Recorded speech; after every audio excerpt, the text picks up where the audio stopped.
अल्हम्दुलिल्लाहि रब्बिल आलमीन वस्सलातु वस्सलामु अला ख़ातमिन नबिय्यीन अम्मा बाद फ़ौज़ु बिल्लाहि मिनश शैतानिर रजीम बिस्मिल्लाहिर रहमानिर रहीम। तलबा किराम, कंजुल मदारिस बोर्ड HEC से रिकग्नाइज्ड है, यानी मंजूर शुदा है, और ये इदारा रियाज़ी में आपके तसव्वुरात को मज़बूत करने के लिए बाकायदा वीडियो सीरीज़ लॉन्च कर चुका है। मुख्तलिफ़ अबवाब पर वीडियो सीरीज़ बन रही हैं। मैट्रिसेस एंड डिटर्मिनेंट्स, कालिब और मक्ता, ये अंडर डिस्कशन था इंग्लिश में। आइए आज इसको उर्दू वर्जन में भी देखते हैं, और specially general math PTB book का चैप्टर नंबर 6, जिसमें से 16 नंबर के सवालात बनेंगे इस चैप्टर से मुतल्लिक़, तो उसकी एक्सरसाइज आपके सामने हल की जाती हैं। देखिए और ख़ुद भी हल करने की कोशिश कीजिए। लेक्चर नंबर 26 है ये, और कालब और मक्ता यानी मैट्रिक्स एंड डिटर्मिनेंट। तो इस पर आपको तसव्वुरात ऑलरेडी इंग्लिश में मिल चुके हैं और उर्दू वर्डिंग भी वहाँ यूज़ हुई, लेकिन बाकायदा आप की सहूलत के लिए ये लेक्चर जो हैं उर्दू में रिकॉर्ड करवाए जा रहे हैं। तसव्वुर आपको मालूम है कि कालब जो है ये आर्थर कैली ने इसका तसव्वुर पेश किया था कि जब हम आदाद को कॉलम और कितारों की शक्ल में शो कर दें, लिख दें, तरतीब दे दें, और फिर उनको एक ब्रैकेट में एनक्लोज कर दें, बंद कर दें स्क्वायर ब्रैकेट में, तो वो एक कालब बनता है। अब मैं मज़ीद डेफिनेशंस पे नहीं जाता, डायरेक्ट हम एक्सरसाइज के क्वेश्चन सॉल्व करते हैं। तो एक्सरसाइज है 6.1 6.1 मश्क, और इसका पहला सवाल जो है वो ये है कि दर्ज झैल कालमों की मदद से जो पूछा गया है उसका जवाब दीजिए। इसमें पहला सवाल है A बराबर है, उसमें कालब दिया गया आपको 2, -2, -3 और 0। इसी तरह से B कॉलब है, और ये है -3, -2, 0 व 4। तो कालब कहते ही इसको है कितारों और कॉलमों में नेचुरल नंबर्स को बंद करके एक स्क्वायर ब्रैकेट के साथ शो करना। अब इसमें इसी तरह C कॉलम है, इसमें ये है हमारे पास 3, -1, 0, और एक और कॉलम जो गिवन है वो E कॉलम है, और उसकी वैल्यू है हमारे पास -3, 2, 0। अब ये मुख्तलिफ़ कॉलम हैं। सवाल ये किया गया है कॉलम A और C, इनका मर्तबा बताइए। तो पहला क्वेश्चन है कॉलम A और C का मर्तबा। तो मर्तबा रैंक को कहते हैं, और रैंक यानी कितारों और कॉलमों की तादाद को कहते हैं। इसको हम शो करते हैं M/N से। M जो है ये कितारों से मुतल्लिका, तो दूसरे लफ्ज़ों में उर्दू में लिखेंगे तो ये बनेगा कितारों ज़रब कॉलमों की तादाद। कितारों और वर्टिकली जो नंबर शो हो रहे हैं तो कॉलमों की तादाद ये कॉलम का मर्तबा होगी। तो A कॉलम जो है इसका मर्तबा अब हमारे पास क्या है, देखिए इसमें कितनी कितारें और कितने कॉलम हैं। तो 2 कितारें और 2 कॉलम, इसका मर्तबा क्या हुआ, इसको ज़रब 2 नहीं पढ़ेंगे, 2/2 यानी 2/2। अब है हमारे पास नेक्स्ट पूछा गया C। तो देखिए स्टूडेंट्स, C में कितनी कितारें हैं, तो C में 1, 2, 3 कितारें, बज़ाहिर 1 लग रही है, तो कितारें 3 हैं इसमें, और इसमें कॉलम कितने हैं, वो है 1, तो इसका मर्तबा बनेगा 3/1। तो इस तरह ये जितने भी बाकी क्वेश्चंस हैं اس میں آپ نے یہی بتانا ہے، کالم بی ڈی اور ای کے مرتبے پوچھے ہیں وغیرہ وغیرہ۔ اسی طرح پوچھا ہے کون سا کالم کس کے برابر ہے، تو جب دو کالموں کا مرتبہ برابر ہوگا تو وہ دونوں کالم جو ہیں وہ ایک دوسرے کے مساوی کالم کہلائیں گے۔ تو اگلا ٹاپک ہے ہمارا مساوی کالم۔ دو کالم اس وقت مساوی ہوں گے، اس کی تعریف آپ انگلش میں پڑھ چکے ہیں، جب دونوں کا مرتبہ بھی برابر ہو اور دونوں کے ایلیمنٹس یعنی جو رکن ہیں کالم کے وہ بھی ایک جیسے ہوں۔ تو کیا اے اور بی یہ مساوی کالم ہیں؟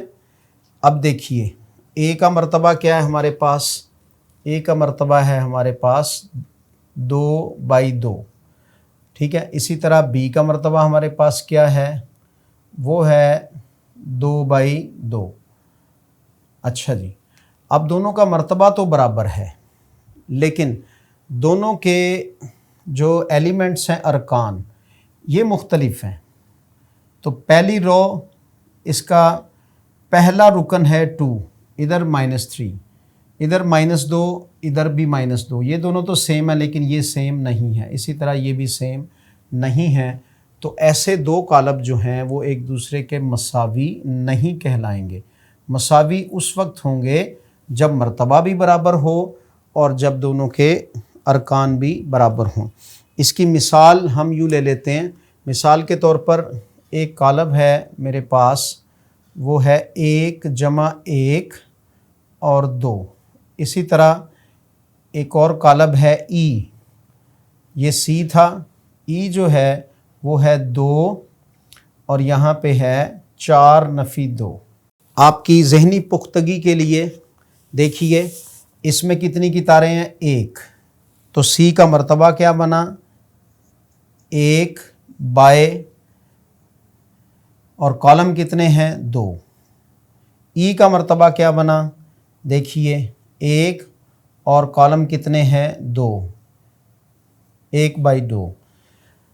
طلبہ کرام آپ یوں نہ سمجھیے گا کہ یہ دو کالم ہیں، نہیں، یہ درمیان میں ایک آپریشن کی علامت ہے، جمع ہے، تو یہ دونوں اعداد دراصل ایک ہی کہلائیں گے۔ اسی طرح 4 میں سے 2 مائنس ہو رہا ہے تو یہ ایک ہی عدد کہلائے گا، ایک ہی رکن کہلائے گا۔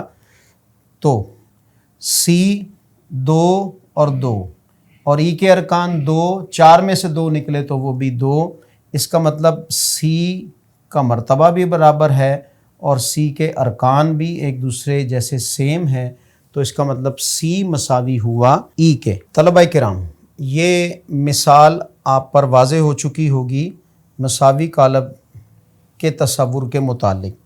اب کالموں کی مختلف اقسام ہیں آگے، یہ آلریڈی آپ پڑھ چکے ہیں انگلش میں، تو صرف ریمائنڈ کروانے کے لیے کالموں کی مختلف اقسام ہیں جو ہم انڈر ڈسکشن لائیں گے، جن پر گفتگو کریں گے۔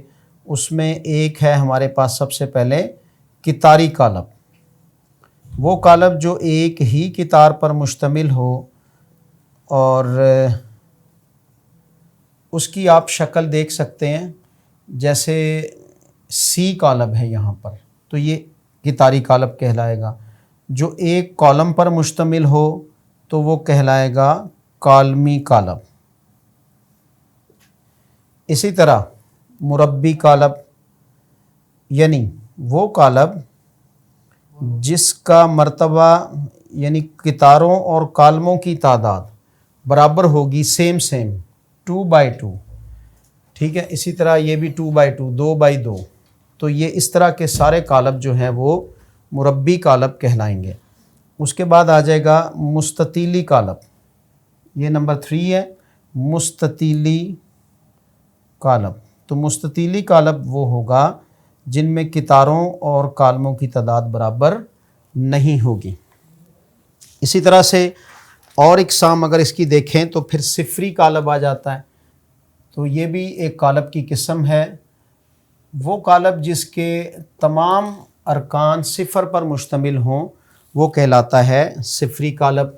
اسی طرح وتری کالم، وتری کالم वतरी कालब, सिफरी कालब जो है उसमें उसके अरकान सिफर होंगे। यानी मिसाल के तौर पर एक कालब है जिसमें एक ही रुकन है और वो सिफर है, तो ये एक सिफरी कालब है। वतरी कालब को समझिए कि ये ऐसा मुरब्बी कालब है कि जिसके वतर के अरकान, एक है वितर जो इशा में पढ़े जाते हैं, ये है वतर। तो वतर असल में ये टर्म है किसकी, ये ज्योमेट्री की टर्म है। जब एक हमारे पास मुरब्बी या मुस्ततीली शक्ल हो तो इसके हर दो कोने इस तरह से मिला दिए जाएं कि वो एक दूसरे के साथ क्रॉस में मिलें, तो ये इसके वतर कहलाते हैं। तो जैसा कि मुरब्बे के दो वतर होते हैं, तो इसी तरह से देखिए ये जो इसके वतरी अरकान हैं, तो ये वतरी अरकान जिस कालब के सिफर ना होंगे, यानी सिफर के अलावा होंगे, ना सिफर होंगे, तो वो वाला कालब कहलाएगा वतरी कालब। तो इसके ये जो वतरी अरकान हैं ये सिफर नहीं हैं, इसलिए ये एक वतरी कालब है। इसी तरह नेक्स्ट है स्केलर कालब। तो ये इसकी मुख्तलिफ़ इक़साम हैं जो इसलिए आपको पढ़ाई जा रही हैं ताकि पेपर में अगर क्वेश्चन इस तरह से आए, इस तरह एक कालब आए और उसके नीचे लिखा हो वतरी कालब, स्केलर कालब, सिफरी कालब या मुरब्बी कालब, तो फिर आपने मुरब्बी कालब तो ये है ही है, अगर मुस्ततीली लिखा हो साथ में तो फिर आपने इसको वतरी कालब मानते हुए वतर पर जो है सर्कल करना है। उसके बाद इसकी एक और किस्म है वहदानी कालब। वहदानी यानी यूनिट मैट्रिक्स, वहदानी कालब। स्केलर कालब जो है इसमें ये भी वतरी कालब की एक किस्म है। तो इसमें जो वतरी अरकान होंगे वो होंगे तो ना सिफर, लेकिन साथ ही साथ वो सेम होंगे। मसलन यहाँ पे 4 है तो इधर भी 4 है, यहाँ पे 4K है तो इधर भी 4K है, तो ये दोनों सेम रहेंगे। ये हुआ स्केलर। अब स्केलर में फिर अगली इसकी टर्म आ जाएगी, वो है कि इसके वतरी अरकान एक हों, तो इस तरह के स्केलर कालब को हम वहदानी कालब कहते हैं। तो दरअसल जो मुरब्बी कालब है उसकी किस्म हुई वतरी कालब, वतरी कालब की आगे किस्म है स्केलर और फिर वहदानी। अगर इसकी चेन बनाने चाहेंगे तो वो यूँ बनेगी कि मुरब्बी कालब और उससे क्या बना, उससे आया वतरी कालब और वतरी कालब से हमें मिलेगा स्केलर कालब और स्केलर कालब से फिर मिलेगा हमें वहदानी कालब, यानी ऐसा कालब जो जिसके वतर में एक और एक मौजूद हो। तलबा किराम, पेपर में अब क्वेश्चन आया है कि ये एक वहदानी कालब है, क्या ये एक वहदानी कालब है? और ऑप्शन मौजूद हैं आपके पास, ठीक है। तो फिर ऑप्शंस में आप जब जाएंगे तो याद रखिए कि ऐसा कालब जिसमें सिर्फ़ और सिर्फ एक ही रुकन हो, खा दूसरे सिफर अरकान मौजूद ना हो, जब भी वो वहदानी कालब ही कहलाएगा। इसी तरह से तलबा किराम इसमें अगला तस्वुर ये है कालब का ट्रांसपोज ऑफ अ मैट्रिक्स। ये कहते हैं जब हम कितारों को कॉलमों में तब्दील कर देते हैं, तो इसे कहते हैं कालब का ट्रांसपोज। अब इसके लिए उर्दू वर्डिंग नहीं है, इसको आपको ट्रांसपोज ही पढ़ना होगा। तो ट्रांसपोज की मिसाल देखिए, मिसाल के तौर पर मेरे पास अरकान है 1 3 2 4 और इसमें 2 कितारें 2 कॉलम हैं और मैं इसका ट्रांसपोज लेता हूँ और इसको मैं ए कालब कहता हूँ। तो ए ट्रांसपोज जो है वो क्या बनेगा, ये जो कितार है ये कॉलम में तब्दील हो जाएगी। तो यूँ असल में हुआ क्या, हुआ ये कि जो m/n था यानी कितारों और कॉलमों की तादाद वो बन गई कॉलमों और कितारों की तादाद। ओके, फिर उसके बाद है हमारे पास मुतशाकिल कालब। ये 10वीं किस्म है इसकी, मुतशाकिल कालब। कौन से 2 कालब मुतशाकिल होंगे? इसमें 2 कालब उस वक़्त मुतशाकिल होंगे, ए کا ٹرانسپوز جب ہم نے لیا تو وہ اے کے ہی برابر آ گیا، تو ایسا قالب متشاکل قالب کہلائے گا۔ اور اس کے بعد ہے غیر متشاکل، تو غیر متشاکل قالب وہ ہوگا کہ جس کا ہم جب ٹرانسپوز لیں گے تو وہ پازیٹیو اے یعنی بالکل وہی قالب دوبارہ نہیں آئے گا، بلکہ اپنے ساتھ وہ نیگیٹو کا سائن لے گا۔ تو یعنی کیا بنا، اے ٹرانسپوز جب مائنس اے کے برابر آئے گا تو وہ کہلائے گا غیر متشاکل قالب۔ بہرحال جب ہم ایکسرسائز میں آئیں گے تو وہاں یہ کلیئر ہو جائے گا۔ جی طلبہ کرام، تو اردو ورڈنگ آپ کو کیسی لگی؟ جب آپ اس ویڈیو کو دیکھیں تو ضرور کمنٹس باکس میں اپنے کمنٹس سے ہمیں آگاہ کیجیے گا۔ بہرحال یہ کوشش ہے آپ کے میتھس کے تصورات کو، ریاضی کے تصورات کو مضبوط کرنے کی۔ انشاءاللہ اگلے لیکچر میں ہم 6.2 کو سالو کریں گے۔ جب تک کے لیے اللہ حافظ۔